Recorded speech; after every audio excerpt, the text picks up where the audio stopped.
به ونتوكل عليه ونعوذ بالله من شرور أنفسنا ومن سيئات أعمالنا من يهده الله فلا مضل له ومن يضلله فلا هادي له وأشهد أن لا إله إلا الله وحده لا شريك له وأشهد أن محمدا عبده ورسوله الذي أرسله بالحق بشيرا ونذيرا وداعيا إلى الله بإذنه وسراجا منيرا أما بعد فإن خير الحديث كتاب الله وخير الهدي هدي محمد صلى الله عليه وسلم وشر الأمور محدثاتها وكل محدثة بدعة وكل بدعة ضلالة وكل ضلالة في النار فقد قال الله تعالى في كلامه المجيد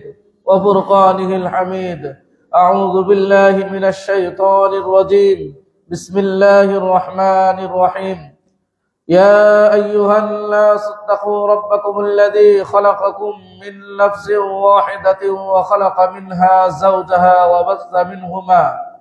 وبث منهما رجالا كثيرا ونساء واتقوا الله الذي تساءلون به والأرحام إن الله كان عليكم رقيبا بعد أعوذ بالله من الشيطان الرجيم ومن آياته أن خلق لكم من أنفسكم أزواجا لتسكنوا إليها وجعل بينكم مودة ورحمة إن في ذلك لآيات لقوم يتفكرون الحمد لله যাবতীয় প্রশংসা আল্লাহ রাব্বুল আলামিনের জন্যই, যে আল্লাহ সুবহানাহু ওয়া তাআলা আমাদেরকে জুমার খুতবা শ্রবণ করার জন্য কাছে ও দূর থেকে যানবাহনে পায়ে হেঁটে আল্লাহ রাব্বুল আলামিনের ঘর মসজিদে আসার সুবর্ণ সুযোগ দান করেছেন। সে আল্লাহ রাব্বুল আলামিনের কৃতজ্ঞতা প্রকাশ করি। সকলেই অন্তরে অন্তঃস্থল থেকে মহাব্বতের আমেজ মিশিয়ে হৃদয়ের সবটুকুন ভালোবাসা উজাড় করে বলি আলহামদুলিল্লাহ। অতঃপর অজস্র দরুদ ও সালাম বর্ষিত হোক সর্বকালের সর্বযুগের সর্বশ্রেষ্ঠ মহামানব মুহাম্মদুর রাসূলুল্লাহ সাল্লাল্লাহু আলাইহি ওয়াসাল্লামের উপর, যার অক্লান্ত পরিশ্রমের মাধ্যমে হাজার বছরের প্রতিষ্ঠিত জাহেলিয়াত অন্ধকার বর্বরতা দূরীভূত হয়েছিল। অসংখ্য অগণিত মানুষ জাহান্নামের দ্বার প্রান্তে ছিল। একত্ববাদের দাওয়াত দিয়ে ওহীর আলোতে উদ্ভাসিত করে তার আদর্শ দিয়ে এই অসংখ্য অগণিত পথহারা মানুষদেরকে সরল সঠিক পথের অনুসন্ধান দিয়ে কল্যাণের যতগুলো দিক, জান্নাতে যাওয়ার যতগুলো পথ, সবকিছুই বিস্তারিতভাবে বর্ণনা করেছেন এবং দৃষ্টান্ত স্থাপন করেছেন। সেই মহান নেতার উপর বর্ষিত হোক অজস্র দরুদ ও সালাম। সকলে বলি আল্লাহুম্মা সাল্লি আলাইহি আল্লাহুম্মা বারিক আলাইহি। অতঃপর সম্মানিত সমাবেত মুসল্লিয়ান ইকরাম, পর্দার আড়ালে মা ও বোনেরা, সূরা রুমের 21তম আয়াত খুতবার শুরুতেই পাঠ করেছি। এর উপর ভিত্তি করে আজকের আলোচনা করার চেষ্টা করব ইনশাআল্লাহ। ওয়ামা তাওফীকি ইল্লা বিল্লাহ আলাইহি তাওয়াক্কালতু ওয়া ইলাইহি উনীব। যে বিষয়টি আজকে জুমায় আলোকপাত করতে চাই সেই বিষয়টি হচ্ছে সামাজিক এবং মানসিক প্রশান্তি এবং ঈমানের পূর্ণতা দান করে। এবং সেই জায়গাটা যদি ঠিক থাকে, সেই সম্পর্কটা যদি ঠিক থাকে, মনে হবে আপনি দুনিয়াতে জান্নাতেই বসবাস করছেন। আর ওই সম্পর্ক আর ওই জায়গাটা আর ওই বন্ধনটা যদি কলুষিত হয় এবং কোন ক্রমে যদি সেটি কোরআন সুন্নাহ মোতাবেক না হয়, তাহলে আপনি মনে করবেন পৃথিবীতে নরকে আপনি বসবাস করছেন। এমন একটি গুরুত্বপূর্ণ বিষয় নিয়ে আমরা আজকে আলোচনা করব, তা হচ্ছে স্বামী স্ত্রী সম্পর্ক প্রসঙ্গ। স্বামী স্ত্রী বন্ধন কেমন হতে হবে এই বিষয়টা আমরা আলোকপাত করব। এরপরে আমরা জানার চেষ্টা করব স্ত্রীর দাবি দাবা কার কাছে সে চাবে এবং কোন মুহূর্তে চাইবে, এবং খুতবার পরিশেষে আমরা জানব জান্নাতি স্ত্রীদের বৈশিষ্ট্য কি কি, সেগুলো আমরা জানার চেষ্টা করব ইনশাআল্লাহ। যে বন্ধন আল্লাহ সুবহানাহু ওয়া তাআলা আমাদেরকে দিয়েছেন, সেই বন্ধন অটুট রাখার জন্য তিনি এই মহাগ্রন্থ আল কোরআন দিয়েছেন।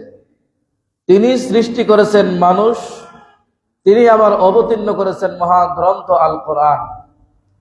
তাহলে এখান থেকে বোঝা যায় যিনি সৃষ্টি করেছেন তিনি জানেন তার সৃষ্টি জগৎ কোন ক্যাটালগের আলোকে, কোন জীবন বিধানের আলোকে চললে সমাজ, পরিবার, দেশ, ঈমান, আখলাক, আদব ইত্যাদি ইত্যাদি সুন্দর থাকবে।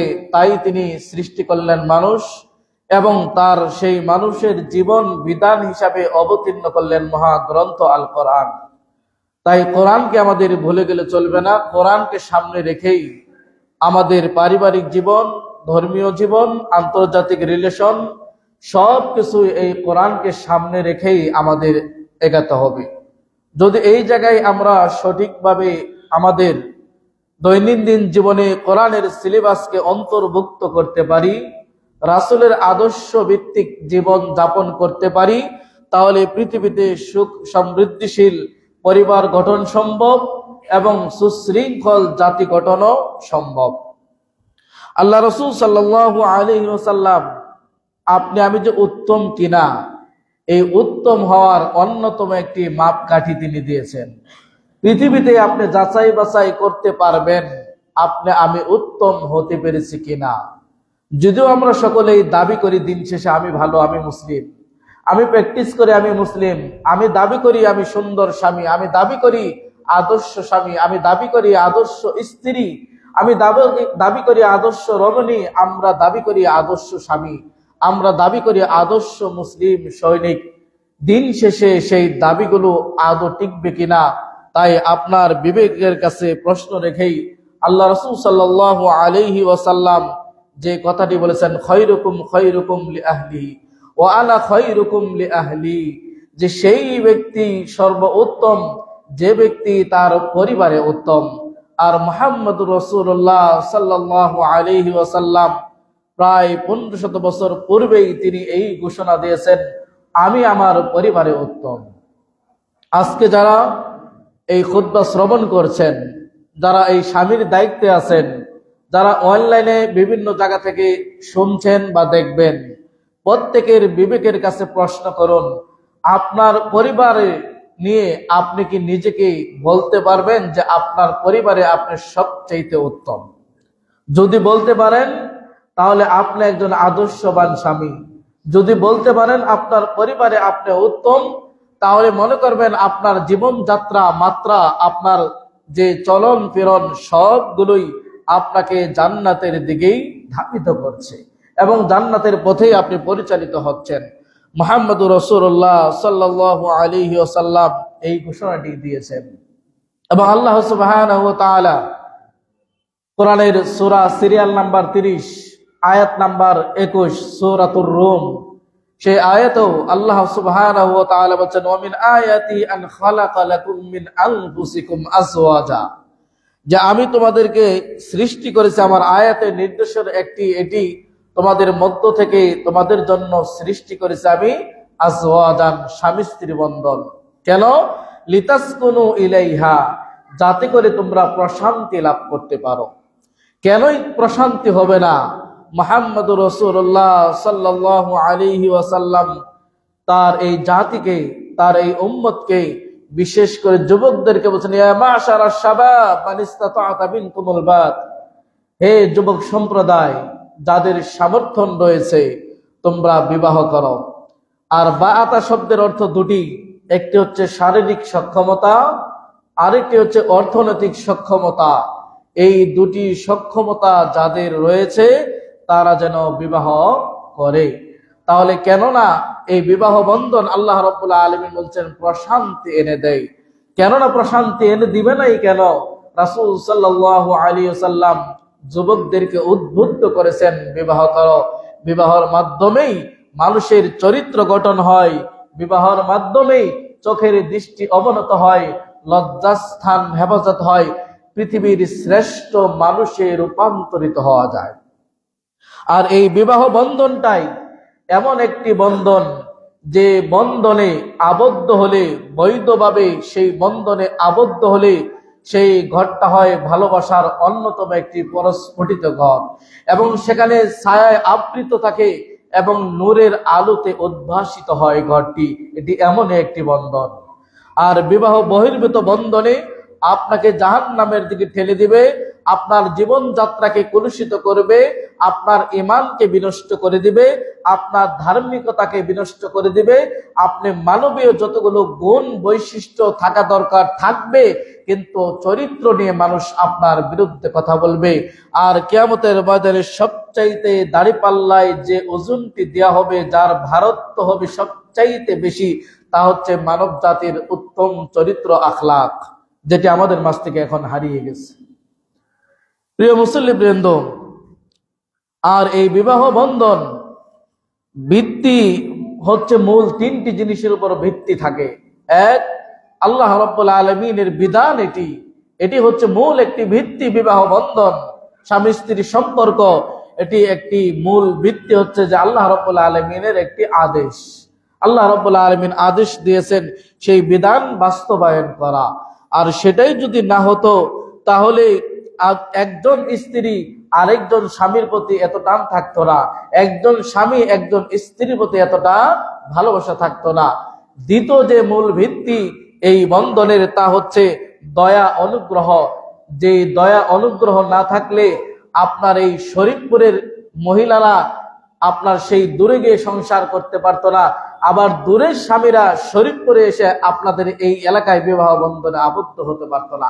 ভাষা ভিন্ন, খাবার দাবার ভিন্ন, চলাফেরা ভিন্ন, কথাবার্তা ভিন্ন, পোশাক আশাক ভিন্ন, সব কিছুই ভিন্ন, তারপরেও যেন দুটি স্বামী স্ত্রী বন্ধন একই দেহের মতো। এটি একটি মূল ভিত্তি, যে বৈধভাবে সেই স্বামী স্ত্রী বন্ধন যদি আপনি অটুট রাখতে পারেন মূল ভিত্তির মাধ্যমে, তা হচ্ছে দয়া অনুগ্রহ ভালোবাসা। সেই ভালোবাসার কারণে ভাষা ভিন্ন হওয়ার পরেও, চলন ফিরন ভিন্ন হওয়ার পরেও, কথাগত ভিন্ন হওয়ার পরেও, দূরত্ব ভিন্ন হওয়ার পরেও, পোশাক আশাক ভিন্ন হওয়ার পরেও একে অপরে যেন একজন আরেকজনের পোশাকের মতো, একজন আরেকজনকে যেন ভালোবাসার মাধুরী দিয়ে তাকে আগলে রাখতে চায়।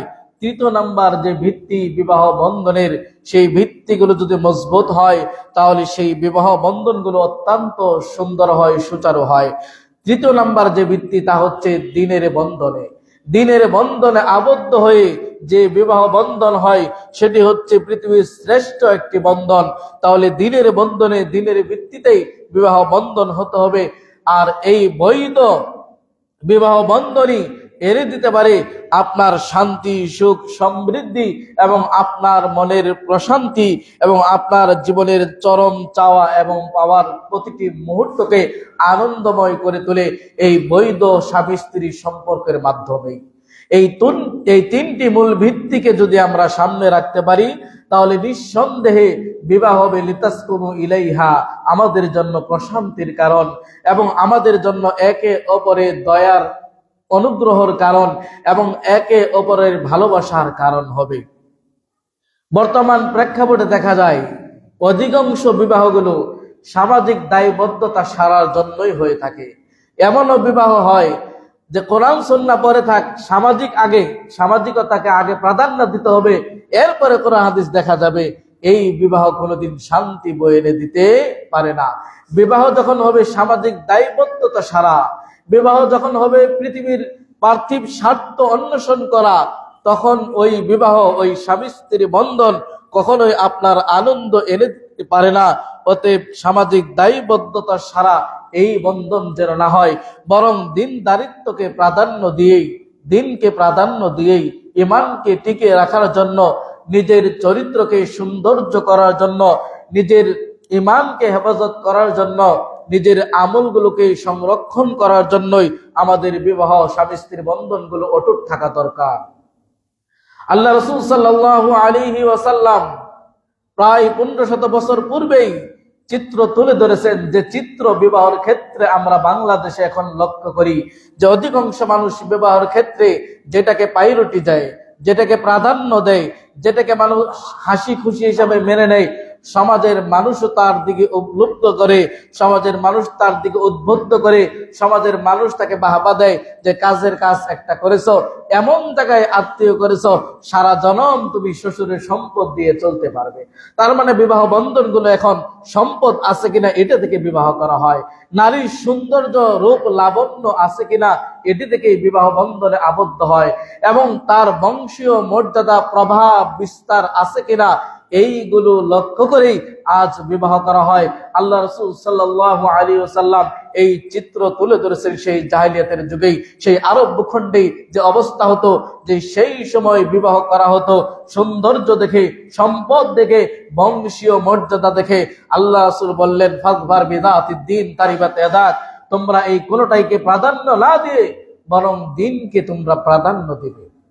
যদি এমনটি হয়, দিনকে যদি তোমরা প্রাধান্য দিতে পারো, তাহলে তারিবাত ইয়াদাকা, তোমার হাত ধুলাই মলিন হবে, অর্থাৎ তোমার বরকত হবে। আল্লাহ রাব্বুল আলামিন বরকত দান করবেন। আর কেনই না বরকত হবে না, আর কেনই না শান্তি আসবে না? কেন আল্লাহ রাব্বুল আলামিনের বিধান এবং মুহাম্মদুর রাসূলুল্লাহ সাল্লাল্লাহু আলাইহি ওয়াসাল্লাম তিনি বাস্তবায়ন করেছেন, সেই দিক থেকে সুন্নাহ। অতএব সকল বিধান মানাতেই মানব জাতির জন্য কল্যাণ রয়েছে। অতএব বিবাহের ক্ষেত্রে আমাদের প্রাধান্য যেটি দিতে হবে সেটি হচ্ছে দিনদারিত্ব। সমাজে বহু বিবাহ ভেঙে যায় পাত্রপক্ষ দেখতে গিয়ে, যখন দেখে মেয়েটা লেখাপড়া মোটামুটি, বংশীয় মর্যাদা আছে, কিন্তু দিনদারিত্ব চেহারার দিক থেকে হয়তো তেমনটা ভালো নয়, কিন্তু নাম্বার ওয়ান পর্দার দিক থেকে একেবারে শরীরী যে পর্দা, সেই পর্দা মেনে চলার চেষ্টা করে, কিন্তু সেখানে ধন সম্পদ না থাকার কারণে এবং বংশীয় মর্যাদা দাপট না থাকার কারণে, সম্পদ কম হওয়ার কারণে এরকম অহরহ বিবাহ প্রত্যাখ্যান করা হয়। সেখানে যদি আমরা গভীরভাবে নিবিড়ভাবে চিন্তা করি, তাহলে আপনি আমি কিন্তু দিনকে প্রত্যাখ্যান করলাম। যেটি রাসূল প্রাধান্য দিতে বলেছেন সেটি বিদ্যমান থাকার পরেও, মেয়েটি পরিপূর্ণ পর্দার থাকার কারণ এবং তার পরিবার পর্দার ভিতরে বেড়ে উঠেছে এটা জানার পরেও, যখন দেখলাম সম্পদে সে কম, যখন দেখলাম সৌন্দর্যে কম, যখন দেখলাম বংশীয় মর্যাদায় কম, তখন আমরা নাকচ করে দেই। এরকম হাজার ও হাজার প্রস্তাব আমরা ফিরিয়ে দেই, দিনদারিত্বকে প্রাধান্য দিতে পারি না।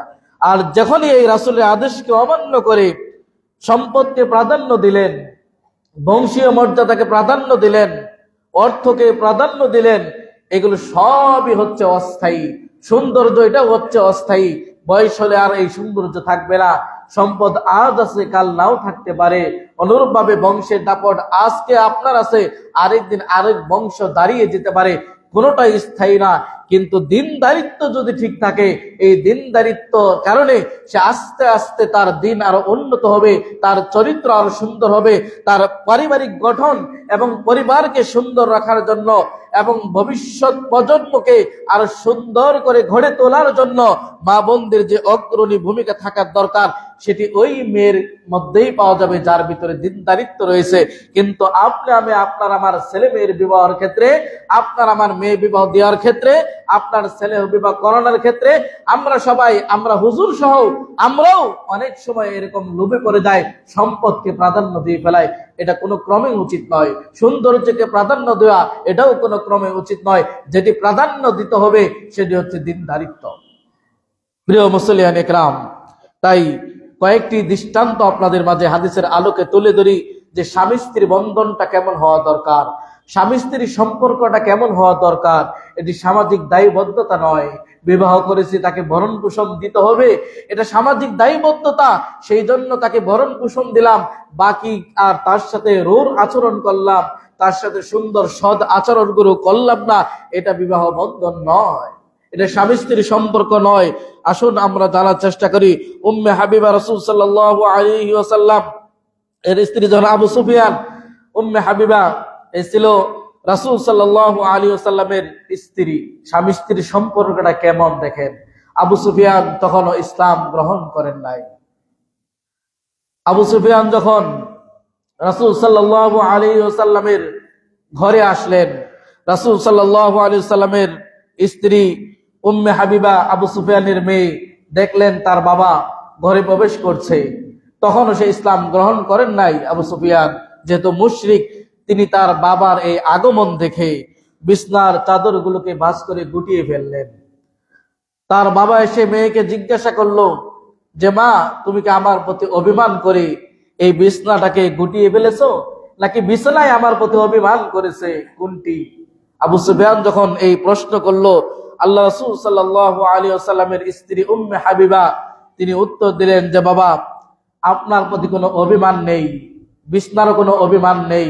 যেটি আছে সেটি হচ্ছে আপনি মুশরিক, আর আমার স্বামী পৃথিবীর শ্রেষ্ঠ মানুষ, নবীদের সমস্ত নবীদের শ্রেষ্ঠ সর্দার মুহাম্মদুর রাসূলুল্লাহ সাল্লাল্লাহু আলাইহি ওয়াসাল্লাম এই বিছানায় বসেন, এই বিছানায় শয়ন করেন।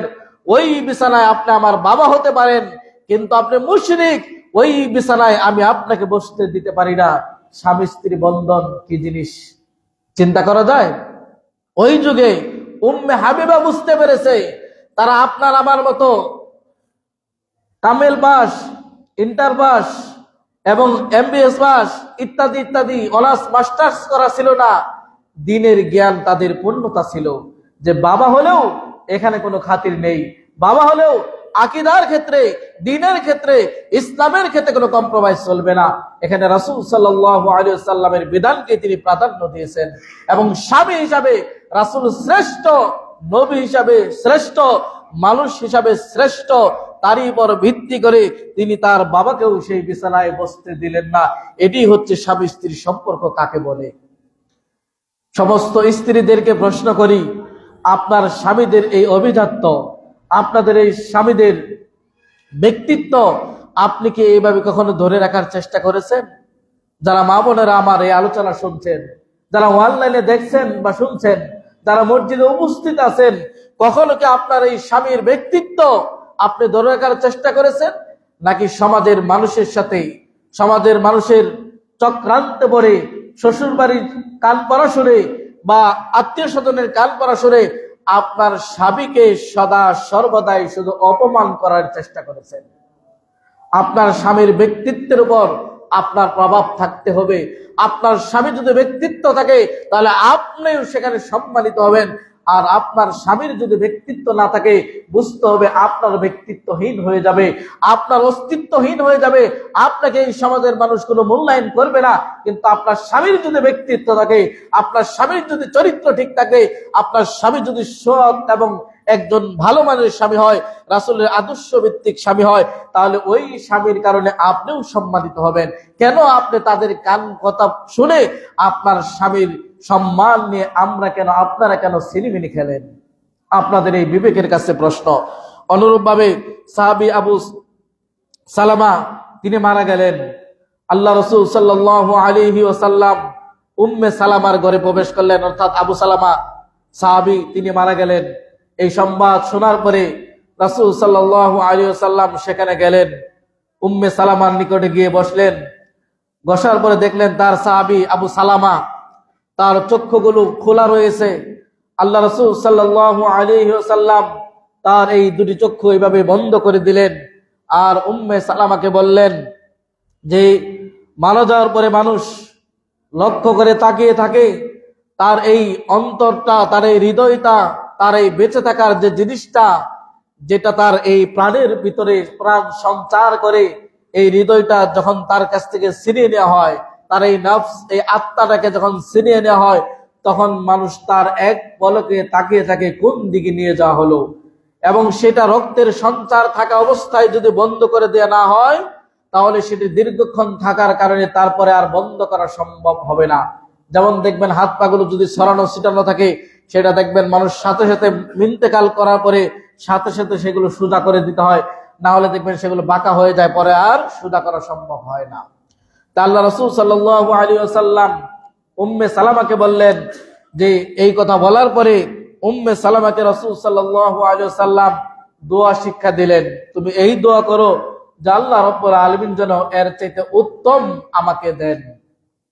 উম্মে সালামা তিনি বললেন, হে আল্লাহ রাসূল, পৃথিবীতে সবচাইতে শ্রেষ্ঠ সম্পদ, সবচাইতে প্রিয় ভাজন ছিলেন আমার স্বামী আবু সালামা, এর চাইতে উত্তম আর কি দিবেন আল্লাহ, আপনি আমাকে কি দোয়া শেখাচ্ছেন। স্বামী স্ত্রী বন্ধন দেখেন কেমন, যে পৃথিবীর শ্রেষ্ঠ নিয়ামত ছিল আমার আবু সালামা, আমার স্বামী। উম্মে সালামা বলছেন, আর আপনি এর বদলা চাচ্ছেন, এর বদলা কি হবে, কারণ সেই তো আমার কাছে শ্রেষ্ঠ ছিল। এরপরে যখন তিনি এই দোয়া করলেন, কারণ এই দোয়ার অর্থ হচ্ছে আল্লাহ মাজুরনি ফি মুসিবতি, যে আল্লাহ এই মুসিবত, যে আমার স্বামী চলে গেছে এটা মুসিবত। কারণ একজন স্ত্রীর স্বামী চলে গেলে সে যেন পৃথিবীতে ঠিকানাহীন হয়ে পড়ে। একজন স্ত্রী বুঝতে পারে স্বামী হারার ব্যথা যন্ত্রণা কতটা কষ্ট, এবং সমাজের মানুষের আসল রূপ প্রকাশ পায় বিধবাদের উপর অত্যাচার আর জুলুম আর নির্যাতনের কারণে। ঠিক তদরূপ ভাবে একজন স্বামীকে প্রশ্ন করে দেখুন, যার স্ত্রী নাই সে যেন পৃথিবীর শ্রেষ্ঠ নিয়ামত হারিয়ে ফেলেছে। যে স্ত্রীকে দেখে তার চক্ষু জোড়াতো, যার স্ত্রী হাসি দেখলে সে পাগল হয়ে যেত, যে স্ত্রী বাড়িতে থাকলে সে যেন তার নেটওয়ার্ক, তার অস্তিত্ব যেন আছে, যেখানেই যাক তার অন্তরটা যে আমার স্ত্রীর কাছে আমি ফিরবো, হাসি মুখে ফিরবো, আমার স্ত্রী আমার অপেক্ষায় আছে। তাই যার স্ত্রী নাই সেই স্বামীকে প্রশ্ন করে দেখুন স্ত্রী না থাকার যন্ত্রণা কতটা বেদনা হতে পারে। কাজেই বন্ধন থাকা অবস্থায় আমাদের সেগুলো মূল্যায়ন করা দরকার। কিছুদিন পার হলো, ইদ্যত পার করার পরে রাসূল সাল্লাল্লাহু আলাইহি ওয়াসাল্লাম হঠাৎ আবার এই আবু সালামা উম্মে সালামার ঘরে আসলেন, কিন্তু তার দিন পার হচ্ছে না। স্বামী সারা কষ্টের জীবন, কষ্টের দিনগুলো যেন অনেক লম্বা মনে হচ্ছে।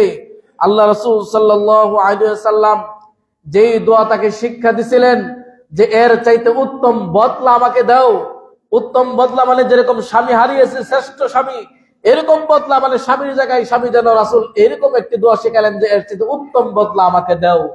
আল্লাহ রাসূল এই ইদ্যত শেষ করার পরে উম্মে সালামার ঘরে যখন প্রবেশ করলেন, প্রবেশ করে আল্লাহ রাসূল জিজ্ঞাসা করলেন এবং বললেন, উম্মে সালামা, তোমার কাছে একটি প্রস্তাব নিয়ে এসেছি, তা হচ্ছে আমি তোমাকে স্ত্রী হিসেবে গ্রহণ করতে চাই। সুবহানাল্লাহ, যে আমি তোমাকে আমার স্ত্রী হিসেবে গ্রহণ করতে চাই। সেই দিন উম্মে সালামা বুঝতে পেরেছিল আল্লাহ রাসূল যে দোয়া শিখিয়ে দিয়েছিলেন সেই দোয়ার ফল কতটা বিষ্ট হয়েছে আজকে। যে রাসূলের স্ত্রী হওয়া এটা চারটিখানি কথা নয়, রাসূলের স্ত্রী হওয়া এর চাইতে আর গর্বের বিষয় কি হতে পারে। সেই দোয়া করেছেন। বাবনেরা, আপনাদেরকে বলবো যে আপনাদের দোয়া করা উচিত, আপনাদের স্বামীদের জন্য দোয়া করা উচিত। অনুরূপ ভাবে স্বামী স্ত্রী বন্ধন কাকে বলে, স্বামী স্ত্রী সম্পর্ক কাকে বলে, রাসূল সাল্লাল্লাহু আলাইহি ওয়াসাল্লামের মেয়ে যায়নাব, তার স্বামী আবুল আস, তিনি ইসলাম গ্রহণ করলেন না, যেহেতু আগে বিবাহ বৈধ ছিল। ইসলাম যখন এসে গেল তখন যায়নাব এবং আল্লাহ রাসূল সাল্লাল্লাহু আলাইহি ওয়াসাল্লাম সহ মক্কা থেকে হিজরত করে মদিনায় চলে আসলেন। তার স্বামী আবুল আস তিনি মুশরিকদের সাথেই থেকে গেলেন, মক্কাতে অবস্থান করলেন। শুধু তাই নয়, ইসলামের প্রথম যুদ্ধ সেই বদরের প্রান্তে এই আবুল আস তিনি আল্লাহ রাসূল সাল্লাল্লাহু আলাইহি ওয়াসাল্লামের বিরুদ্ধে যুদ্ধ পর্যন্ত করলেন। পৃথিবীর সম্পর্কের দিক থেকে যদি আমরা দেখি তাহলে যুদ্ধ করছেন জামাই শ্বশুরের বিরুদ্ধে, এমন সম্পর্ক। কে? আবুল আস। কার স্বামী ছিলেন? আল্লাহ রাসূলের মেয়ে যায়নাবের স্বামী ছিলেন।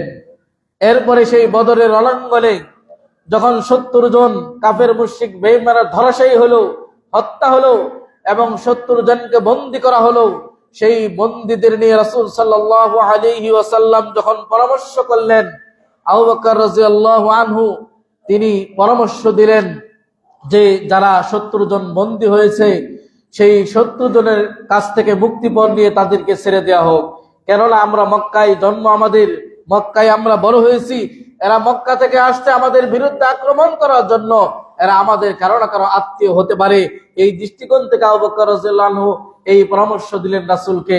রাসূল সাল্লাল্লাহু আলাইহি ওয়াসাল্লাম সেই পরামর্শ গ্রহণ করে রাসূল সাল্লাল্লাহু আলাইহি ওয়াসাল্লাম টিম নিয়োগ করে দিলেন কয়েক সদস্য বিশিষ্ট, যে তোমরা মুক্তিপণ নিয়ে কে কে মুক্তিপণ দিবে সেই মুক্তিপণ গুলো নিয়ে তোমরা এই বন্দীদেরকে তোমরা ছেড়ে দাও।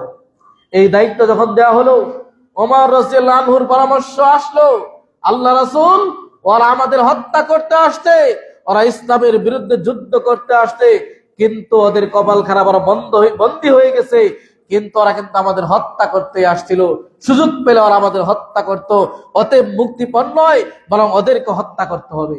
আল্লাহ রাব্বুল আলামিন কোরআন আয়াত নাজিল করে দিয়ে এবং এটাই রায় হয়ে গেল যে বন্দীদেরকে হত্যা করতে হবে। এর মধ্যে যখন মুক্তিপণ চলছে, দায়িত্ব দেওয়া হলো, তখন এই মুক্তিপণ আদায়কারী যে টিম ছিল তারা হঠাৎ রাসূলের নিকটে আসলো, এসে বলল, আল্লাহ রাসূল, একটি গলার স্বর্ণের হার পাওয়া গেছে, এই গলার স্বর্ণের হারের বিনিময়ে একজন স্ত্রী তার স্বামীকে মুক্ত করতে চায়। আল্লাহ রাসূল সাল্লাল্লাহু আলাইহি ওয়াসাল্লাম সেই গলার হারটা হাতে নিলেন, হাতে নিয়ে তিনি নাড়াচাড়া করে দেখলেন এবং দেখে তিনি তার চোখের পানি ঝরঝর করে পড়ে গেল। এটা তো সেই হার যে হার আমি খাদিজাকে দিয়েছিলাম, এবং খাদিজা এই হার তার মেয়ে জাইনাবকে বিবাহের সময় দিয়েছিল, এটা তো সেই হার। রাসূল স্ত্রীকে খাদিজাকে স্মরণ করলেন, চোখের পানি ফেলে দিলেন হার দেখে। আর আমাদের স্ত্রী আমার আপনার সামনে থাকে, আমাদের হৃদয় গলে না, বরং তাদেরকে আমরা প্রহার করি, আঘাত করি, এবং তারা যে ত্যাগ স্বীকার করে আপনার আমার নিকটে আসে সেগুলো আমরা ভুলে যাই, তাদেরকে আমরা মারতে দ্বিধাবোধ করি না। হতেই পারে ভুল ত্রুটি, সংসার করতে গেলে কথা কাটাকাটি হতে পারে, ভুল হতে পারে, কিন্তু প্রহার করা যাবে না, তাদেরকে বোঝাতে হবে। পৃথিবীর শ্রেষ্ঠ মানুষ মুহাম্মদ সাল্লাল্লাহু আলাইহি ওয়াসাল্লাম, তিনি যদি তার স্ত্রীদেরকে পরামর্শ দিতে হয়, উপদেশ দিতে হয়, তাহলে আপনার আমার তো এটা ওয়াজিব, আপনার আমার স্ত্রীকে প্রহার করার আগে তাদেরকে উপদেশ দেওয়া। কেন আপনি আমি হাত তুলি তাদের উপর? আল্লাহ রাসূল এই হার দেখে কান্না করলেন, খাদিজার কথা স্মরণ হলো। যেহেতু তিনি দায়িত্ব দিয়েছেন, সেই দায়িত্ববান তাদেরকে বলল, ইন রাআইতুম, তোমরা বিষয়টি চিন্তা করে দেখো, যদি এই বিনিময় এই আবুল আসকে মুক্ত করে দেওয়া যায় তাহলে তোমরা মুক্ত করে দেও। এই ঘটনা তো জয়নব ঘটিয়েছে, আমার মেয়ে ঘটিয়েছে, স্বামীকে মুক্ত করার জন্য। দেখেন, সে বিবাহ বিচ্ছেদ হয়েছে, অর্থাৎ সে মুশরিক ছিল, মদিনায় চলে আসছে, এতদিন সময় পার হয়ে গেছে, এরপরও স্বামীকে ছাড়তে পারে নাই, ভুলে নাই, বরং স্বামীকে মুক্ত করার জন্য গলার হার পর্যন্ত খুলে দিল। আর আমাদের দেশের নারীরা স্বামীকে বিপদে ফেলার জন্য আরো নিজের গয়না বিক্রি করে, মামলা মুকদ্দমা করে সমাজে অপদস্থ করার চেষ্টা করে। এ হচ্ছে বর্তমান সময়ে নারীদের অবস্থা। আর জয়নবের অবস্থা 1500 বছর আগে মিলিয়ে দেখুন। আপনার সম্পর্ক আজকে টিকে না কেন? আপনার স্বামী স্ত্রী বন্ধন কেন অটুট হয় না? কারণ দিনকে আপনি প্রাধান্য দিতে পারেন নাই, রাসূলের আদর্শ দিয়ে আপনার জীবন যাত্রাকে পরিপূর্ণ করতে পারেন নাই। আপনি পশ্চিমা কালচার দিয়ে, অত্যাধুনিক যুগ দিয়ে, দোহাই দিয়ে আপনি আপনার রূপ লাবণ্য বাহিরে প্রদর্শন করেন, আপনার স্বামী নিয়ে আপনি সন্তুষ্টি না, যার কারণে এই বিপদগুলো আমাদের সমাজে নেমে আসে। প্রিয় মুসলিয়ান ইকরাম, এভাবে তখন তাকে মুক্ত করে দেওয়া হলো। এই ছিল রাসূল সাল্লাল্লাহু আলাইহি ওয়াসাল্লাম এবং স্বামী স্ত্রী বন্ধন কাকে বলে এর একটি দৃষ্টান্ত স্থাপন করেছিলেন জাইনাব তার স্বামীকে মুক্ত করার জন্য। প্রিয় ভাইরা আমার, অনুরূপভাবে আল্লাহ রাসূল সাল্লাল্লাহু আলাইহি ওয়াসাল্লামের কন্যা ফাতেমা রাদিয়াল্লাহু আনহা, তিনি বললেন, আল্লাহ রাসূলের কাছে আসলেন যে, হে আমার বাবা, বিবাহ দিয়েছো, আমি সংসারে কাজ করতে করতে ক্লান্ত, আমাকে একজন কাজের লোক দাও। আল্লাহ রাসূল চিন্তা করলেন, তাকে যদি কাজের লোক দেই তাহলে স্বামীর সেবা, রান্না বান্না, কাপড় চোপড় ধোয়া ইত্যাদি ইত্যাদি যে কাজগুলো আছে সেখান থেকে সে বঞ্চিত হবে।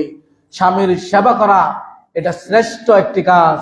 স্বামীর সেবা করা, আনুগত্য করা, তার হৃদয়ঙ্গম করা, তাকে বোঝা, তাকে ভালোবাসা, তার প্রতি যত্নশীল হওয়া, তাকে সম্মান করা, তাকে শ্রদ্ধা করা, এটা শ্রেষ্ঠ একটি ইবাদত, শ্রেষ্ঠ একটি বৈশিষ্ট্য। কাজে আমার মেয়ে ফাতেমা, তাকে যদি কাজের লোক দেই তাহলে স্বামীর সেবা থেকে সে বঞ্চিত হবে, এই শ্রেষ্ঠ কাজ থেকে বঞ্চিত হবে। তাই রাসূল সাল্লাল্লাহু আলাইহি ওয়াসাল্লাম তার কন্যা ফাতেমাকে তিনি কাজের লোক দিলেন না, বললেন আমি তোমাকে কিছু দোয়া শিখিয়ে দেই, এই দোয়াগুলি তুমি পড়ো, আল্লাহ রাব্বুল আলামিন তোমাকে এর উত্তম বিনিময় দিবেন। সুবহানাল্লাহ। তাহলে ফাতেমাকে কাজের লোক দেন নাই কেন? রাসূল বুঝতে পেরেছেন স্বামীর সেই সেবা থেকে বঞ্চিত হবে, স্বামী আলী রাদিয়াল্লাহু আনহু তার সেবা থেকে বঞ্চিত হবে। রাসূল এতটাই বিচক্ষণ ছিলেন। আপনার আমার বিচক্ষণতা হওয়ার দরকার আছে না নাই? আছে। সেই রাসূলের আদর্শ আমাদের লালন করতে হবে। অনুরূপভাবে আসুন, জান্নাতি মহিলার, আমাদের আজকের নামাজ আমরা গত সপ্তাহে ঘোষণা দিয়েছি একটাই, সময় একেবারে সংক্ষিপ্ত, তাই জান্নাতি কিছু মহিলার বর্ণনা বৈশিষ্ট্য কেমন সেগুলো আমরা জানার চেষ্টা করি। একটি হচ্ছে, তা হচ্ছে তারা হবে অত্যন্ত কোমলময়ী। জান্নাতি নারীদের বৈশিষ্ট্য, তারা হবে অত্যন্ত কোমলতা, তাদের হৃদয় একেবারে নরম থাকবে, কোমল থাকবে, এটি একটি বৈশিষ্ট্য। দ্বিতীয় নম্বর বৈশিষ্ট্য, সন্তান বেশি দিবে, সন্তান বেশি হবে, বেশি সন্তান নিবে এবং স্বামীকে উদ্বুদ্ধ করবে। এখন তো আমরা বলি যে কি বিবাহ হচ্ছে, সন্তান নিচ্ছে না, বলে আমরা নেই না। তুমি নেওয়ার কে সন্তান? তুমি 5 বছর 10 বছর তুমি বলছো আমরা নিচ্ছি না, তুমি নেওয়ার কে? 10 বছর পরে যখন সন্তান হয় না, তখন আল্লাহর কাছে কাঁদো, এত কান্না কাঁদো, কিন্তু আল্লাহ দেয় না। ওই যে তুমি আল্লাহর আইনে তুমি হাত দিয়েছো, ওই যে তুমি বলেছিলে যে আমরা নিচ্ছি না, তুমি নেওয়ার কে বেটা? আল্লাহর বেদনা হাত দিলে হলেও ল্যাংড়া করা হয়, অতিষ্ঠিক হয়। আপনি ভালো সন্তান চাচ্ছেন, নেক্সট সন্তান চাচ্ছেন, কিন্তু পাচ্ছেন না, কারণ ওই যে বলছেন আমরা নিচ্ছি না, তার মানে এটা মন চাইলে নেওয়া যায়, মন চাইলে অর্ডার করে আনা যায় এমনটি না। যারা পুরুষেরা বেশি কন্যা সন্তান হলে স্ত্রীদেরকে দুষ চাপিয়ে দেন, আপনি একটা ছেলে সন্তান জন্ম দিয়ে দেখান, আপনার এত ক্ষমতা, আপনি একটা ছেলে সন্তান জন্ম দিয়ে দেখান না। যারা শাশুড়িরা অত্যাচার করেন পুত্রবধূর উপর, কন্যা সন্তান বেশি হওয়ার, তাহলে আপনি কেন, আপনার কেন মেয়ে সন্তান হলো? আপনি চাইলে তো সবগুলা পুত্র সন্তান দিতে পারতেন। আপনার যদি এতই ক্ষমতা হয়, পুত্রবধূর উপর আপনি প্রহার করেন, তাকে ইনসাল করেন, তাকে সমাজে হেয় প্রতিপন্ন করেন। এগুলো কোরআন হাদিসের জ্ঞানের অভাব আমাদের, যার কারণে এই সমস্যাগুলো হয়ে থাকে। 3 নাম্বার, স্বামী রাগ করলে জান্নাতি নারীদের বৈশিষ্ট্য বলছে, মা বোনেরা মিলিয়ে নেবেন, যারা পুরুষ আছেন স্ত্রীর এই গুণ আছে কিনা মিলিয়ে নেবেন। এক, যে কোমলতা আছে কিনা, নাকি বাড়ি থেকে আসলে এমন এক ঝাড়ি দেয় উল্টা আপনি আবার চলে যান বাজার ঘাটে, এমন যদি হয় তাহলে বিপদ। আপনি স্ত্রী, কন্যা, আপনার সন্তান যদি বেশি নিতে চায়, বুঝতে হবে আপনার স্ত্রীর ভিতরে জান্নাতের সিমটম বৈশিষ্ট্য পাওয়া যাচ্ছে। 3 নাম্বার, আপনার স্ত্রী কোনো কারণে রাগ হতেই পারে, রাগ হওয়ার পরে তার কোনো স্বভাবের কারণে, ব্যবহারের কারণে আপনার রাগ হয়েছে, স্ত্রী বুঝতে পেরে স্বামীর হাতে হাত রেখে বলে, ও আমার স্বামী, তোমার হাতে হাত রাখলাম, চোখের পলক ফেলবো না, চোখে সুরমা দিব না, যতক্ষণ পর্যন্ত তুমি আমাকে ক্ষমা না করবে ততক্ষণ পর্যন্ত এখান থেকে হাত সরাবো না। এটি হচ্ছে জান্নাতি নারীদের বৈশিষ্ট্য। আর এখন খাইলে খাও, না খাইলে চলে যাও, বাড়িতে রান্না বান্না বন্ধ, এখন হচ্ছে অবস্থা এরকম। ওই যে ফাজবার বিদাতির দিন, দিনকে প্রাধান্য দিতে পারি নাই আমরা রাসূলের আদর্শ প্রাধান্য দিতে পারি নাই, পর্দাকে প্রাধান্য দিতে পারি নাই, ঈমান দারিদ্রকে প্রাধান্য দিতে পারি নাই, এই জন্য আমাদের এই অবস্থা। তাহলে জান্নাতি নারীদের বৈশিষ্ট্য, তারা কোমলময়ী হবে, তাদের ভাষা কর্কশ হবে না। এমনও নারী আছে যে স্বামীদের বাহিরের অবস্থা দেখে আপনি বুঝতে পারবেন যে ঘরের অবস্থা ভালো না। অনেক পুরুষের চেহারা দেখলে বুঝতে পারবেন যে চেহারাটা মলিন হয়ে আছে। 2টা কারণ, বাড়িতে খাবার ঠিক মতো হচ্ছে, স্ত্রী দিচ্ছে না হয়তো, অথবা সদা সর্বদাই শুধু ওই রুটি যে আগুনে তাওয়া দেয় না, এরকম দিয়ে রাখে, মাঝে মধ্যে শুধু উল্টায়। এমনও আছে স্ত্রী যে স্বামীকে এমন অবস্থায় রাখে রুটির মতো, শুধু মাঝে মধ্যে একটু উল্টানি দেয়। বোন, এটা আপনার জান্নাতি নারী বৈশিষ্ট্য না, এটা ইহুদি খ্রিস্টানদের বৈশিষ্ট্য। আপনি শিক্ষিত হতে পারেন, আপনি অনেক কিছু জানতে পারেন, কিন্তু আপনার স্বামীর কাছে আপনাকে এই দোয়া চাইতে হবে। আল্লাহ রাসূল সাল্লাল্লাহু আলাইহি ওয়াসাল্লামের নিকটে আয়েশা রাদিয়াল্লাহু আনহা তিনি বলছেন যে আমি রাসূলের কাছে কোনো কিছু যখন চাইতাম, আল্লাহ রাসূলের চেহারাটা যখন আনন্দদায়ক ছিল, উজ্জ্বল থাকতো, তখন আমি রাসূলের কাছে কোনো কিছু চাইতাম, এবং আল্লাহ রাসূলের চেহারা যখন আমি দেখলাম, তখন আমি আল্লাহ রাসূলকে বললাম, আল্লাহ রাসূল আমার ক্ষমার জন্য দোয়া করেন। আল্লাহ রাসূল সাল্লাল্লাহু আলাইহি ওয়াসাল্লাম তখন দোয়া করলেন। দোয়া করার পরে আয়েশা রাদিয়াল্লাহু আনহা বললেন আল্লাহ রাসূলকে আল্লাহ রাসূল বললেন, আয়েশা তুমি কি আমার দোয়ার খুশি হয়েছো? রাসূল বললেন, না আল্লাহ, আয়েশার আগে পিছনে জানা অজানা সমস্ত গুনাহ মাফ করে দাও। আয়েশা কে যখন জিজ্ঞাসা করলো, তুমি দোয়ায় খুশি হয়েছো? আয়েশা বললেন, হ্যাঁ আল্লাহ রাসূল, খুশি হয়েছি। কেন? আপনি এই জমিনে বসে যার জন্য দোয়া করবেন আল্লাহ তারটাই কবুল করবে। আর আমি আয়েশা খুশি হতে হতে আয়েশা রাদিয়াল্লাহু আনহা আল্লাহ রাসূলের কোলে এইভাবে ঢুলে পড়লেন হাসতে হাসতে। এখান থেকে এটাও বোঝা যায়, স্বামী স্ত্রী গল্প হবে কাছাকাছি বসে, একজন আরেকজনকে হাত বাড়াইলেই যেন পায়। স্বামী স্ত্রী মাঝে মধ্যে গল্প করতে হবে, আনন্দে তার কোলে ঢলে পড়তে হবে, স্ত্রী স্বামী, স্বামী স্ত্রীর উপর। কিন্তু আমাদের গল্প হয় রুমের এক কোনায় বসে, এই কোনায় বসে, আগে ভয়ে থাকে দরজা খুলে যে না জানে কখন কি বিপদ আসে, পালানোর অবস্থা। এই সংসার টিকা মুশকিল। এটা জাহান্নামের একটি ঘর, এটা আগুন। এমনটি আপনারা করার চেষ্টা করবেন না মা বোনেরা। এখান থেকে শিখুন রাসূলের আদর্শ। এবং স্ত্রীর কাছে মাপ চাওয়ার দোয়া করবেন, স্বামীকে বলবেন অনেক ভুল করেছে, আমার জন্য তুই ক্ষমা করো। আপনি আবার এটা বললেন না, তুই যে বদের বদ, তুই সারাদিন আমার জ্বালাস, তোর জন্য আমি দোয়া করবো না। আয়েশা তখন বললো, রাসূল একটা শব্দও করে নাই। রাসূল তো বলেন, আয়েশা তুমি আমার কথা শুনো না ঠিক মতে, তোমার জন্য আমি দোয়া করবো না, এমনটি বল নাই, বরং দোয়া করলেন। এবং দাবি, আয়েশার দাবি, ও মা বোনেরা শুনুন, আয়েশার দাবি ছিল আল্লাহ রাসূলের কাছে, আল্লাহ রাসূল আমি কাবা ঘরের ভিতরে প্রবেশ করতে চাই। রাসূল সাল্লাল্লাহু আলাইহি ওয়াসাল্লাম তাকে নিয়ে গেলেন এবং হিজরে, যেটা আমরা বাংলায় বলি হাতিম, কাবা ঘরের দেখবেন উত্তর পাশে একটা খালি জায়গা, এটা কাবার ঘরেরই অন্তর্ভুক্ত। তাদের হালাল টাকা অভাব হওয়ার কারণে সেই জায়গা পূরণ করতে পারে নাই, সাথ দিতে পারে নাই। সেখানে আল্লাহ রাসূল আয়েশাকে প্রবেশ করালেন আর বললেন এটা কাবা ঘরেরই অন্তর্ভুক্ত। তাহলে আয়েশার চাহিদা ছিল কি, কাবা ঘরে আপনি আমাকে নিয়ে যাবেন স্বামীর কাছে বাইনা, আর আমাদের মা বোনেরা বাইনা ধরে যে আমার একটা বাড়ি করে দিতে হবে, আমার একটা গাড়ি কিনে দিতে হবে, আমার অত্যাধুনিক প্রসাধনী কিনে দিতে হবে, স্বামী যখন বিদেশ থেকে আসবে লেটেস্ট ফোন এটা আমার জন্য নিয়ে আসতে হবে। এটা যেন না হয় আপনার স্বামী বিদেশ থেকে আপনার বাইনা ধরুন তুমি রমজানে আসবে, তুমি রমজান আসার পরে একসাথে আমরা দুইজন উমরা করব, এই বাইনাটা আপনার ধরা উচিত।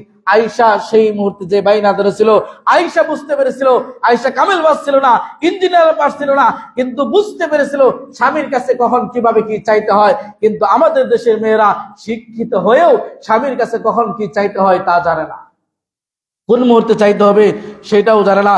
যেহেতু আমাদের সময় পার হয়ে গেছে, আর দু একটি কথা বলে শেষ করে দিচ্ছি। আরেকটু জানা হচ্ছে যে স্বামীর কাছে কেমন দাবি পেশ করবেন, আয়েশা থেকে আমরা জানতে পারলাম। অনুরূপ ভাবে স্বামী স্ত্রী কি বন্ধন, এই হাদিসটা বলে শেষ করে দিচ্ছি। স্বামী স্ত্রী কতটা বন্ধন এবং স্বামী স্ত্রী কি জিনিস, ধৈর্য কি জিনিস। আবু তালহা রাদিয়াল্লাহু আনহার স্ত্রীর কথা শুনুন। আবু তালহা রাদিয়াল্লাহু আনহুর ছেলে, তিনি একটু অসুস্থ ছিলেন, তিনি এই অবস্থায় সফরে চলে গেছেন। দীর্ঘদিন সফরে থাকার পরে আবু তালহার স্ত্রী শুনতে পারলে যে তার স্বামী বাড়িতে ফিরবে, সেই দিন দুপুর বেলায় তার সন্তানটি মারা যায়। মারা যাওয়ার পরে সেই স্ত্রী সেই ছোট্ট বাচ্চাটিকে গোসল দিয়ে দাফন কাফন করে বাড়ির এক পাশে রেখে দেয় ডেকে। তার স্বামী যখন আবু তালহা যখন বাড়িতে ফিরলেন, কারণ তার স্ত্রী চেন যে স্বামী আমার বাইরে ছিল, সফরে ছিল দীর্ঘদিন, সেখানে তার খাবার ঠিক ছিল না, তার দৈহিক চাহিদা মেটানোর কোনো ব্যবস্থা ছিল না। সে অধিক আকাঙ্ক্ষা আগ্রহ নিয়ে আমার কাছে এতদিন পরে বাড়িতে ফিরছে, আসার পরেই যদি আমি সংবাদ দেই আপনার সন্তান মারা গেছে, তাহলে আমার প্রতি অধিক আগ্রহ, খাবার দাবারের কষ্ট, সব এত কিছু ভালোবাসা মনে মনে যে সাজিয়েছে সবগুলো বিলীন হয়ে যাবে। সেজন্য ভালোবাসা কি জিনিস, ধৈর্য কি জিনিস, কতটা শক্ত হলে, কতটা ধৈর্যের পরিচয় দিতে পারলে এমন হতে পারে। আবু তালহার স্ত্রী এভাবে রেখে দিলেন। স্বামী যখন বাড়ি আসলেন, এসেই বাবারা সাধারণত ছেলে মেয়েদেরকে খুঁজে জিজ্ঞাসা করলো আমার ছেলে কোথায়, বললো আছে, ঘুমিয়ে আছে, সমস্যা নেই। তাকে রাতের খাবার দিলেন, রাতে খাবার দেওয়ার পরে তার সাথে মিলিত হলেন, সবকিছু আদান প্রদান হলো। ও মা বোনেরা দেখুন, নিজের আপন সন্তানকে কাফন কাফন করে ওখানে রেখে দিয়ে স্বামীর ভালোবাসাকে প্রাধান্য দিয়েছে। স্বামী এতদিন পরে বাহির থেকে আসছে, তিনি বলতে পারতেন, সাথে সাথেই বলেন নাই। ধৈর্যের সবচাইতে উঁচু শিখরে তিনি ধৈর্য ধারণ করে স্বামীর সব কিছু মিটালেন। স্বামী যখন সকালবেলা কাজের জন্য বাইর হচ্ছে, তখন তাকে বলল, বসুন, কিছু কথা আছে, রাগ করবেন না, কান্না করবেন না। যদি আল্লাহ আপনার প্রতি কোনো আমানত দিয়ে থাকে, সেই আমানত যদি আল্লাহ আবার আপনার কাছে ফিরে নিতে চায়, তাহলে আপনি কি দিবেন না? বলছে, হ্যাঁ, আল্লাহ যদি কোন আমানত দেয় তাহলে সেই আমানত তিনি নেওয়ার অধিকার রাখেন, তিনি চাইলে আমি দিয়ে দিব, এতে কি হয়েছে? বলছে আপনার যে সন্তান আল্লাহ আমানত হিসেবে দিয়েছিলেন সেই সন্তানটি গতকাল দুপুরেই মারা গেছে। এবং আল্লাহ বললেন যে তুমি আগে কেন বললে না? স্ত্রী বলল আগে বললে আপনার এই খাওয়া দাওয়া, আপনার এই রাত্রি যাপন, স্বামী স্ত্রী বন্ধন সব কিছু আপনি ভুলে যেতেন। একই বলে স্ত্রী স্বামী স্ত্রী বন্ধন, এই জন্য বাড়ি থেকে স্বামী আসলে রাগ দেখাবেন না, ঢাকা থেকে ফিরলে রাগ দেখাবেন না, বাড়ি থেকে কাজে বের হয়েছে কাজ থেকে বেরিয়ে আসলেই সেখানে রাগ দেখাবেন না। আমরা এই হাদিস থেকে এটা বোঝার চেষ্টা করি স্বামী স্ত্রী বন্ধন কতটা গভীর হলে এতটুকুন ধৈর্যের পরিচয় একজন মা দিতে পারে, এতটুকুন ধৈর্যের পরিচয় একজন স্ত্রী দিতে পারে। আসলে অনেকগুলো পয়েন্ট ছিল, সময় যেহেতু আমাদের শেষ হয়ে গেছে এবং বেশি হয়ে গেছে। আর সর্বোত্তম সম্পদ ওই স্ত্রী যে স্ত্রী তার স্বামীকে দ্বীনের ক্ষেত্রে সহযোগিতা করে। অতএব আল্লাহ সুবহানাহু ওয়া তাআলা আমাদের সবাইকে ওইরকম স্ত্রী পাওয়ার তৌফিক দেখ যে স্ত্রী দ্বীনের কাজে আমাদেরকে সহযোগিতা করবে। আর মা বোনদের বলবো আপনাদের এমন স্বামী আল্লাহ রাব্বুল আলামিন নসিব করুক যে স্বামী আপনাকে রাত্রিবেলা জাগিয়ে তাহাজ্জুদের জন্য জাগিয়ে দিবে, দ্বীনের জন্য আপনাকে সহযোগিতা করবে। আল্লাহ সুবহানাহু ওয়া তাআলা আমাদের উত্তম স্ত্রী এবং উত্তম স্বামী হিসাবে সবাইকে কবুল করুন, আমিন। আকুলু মা তাসমাউ লি ওয়া লাকুম ওয়া লিসাইরিল মুসলিমিন ওয়াস্তাগফিরু ইন্নাহু আল গফুরুর রহিম।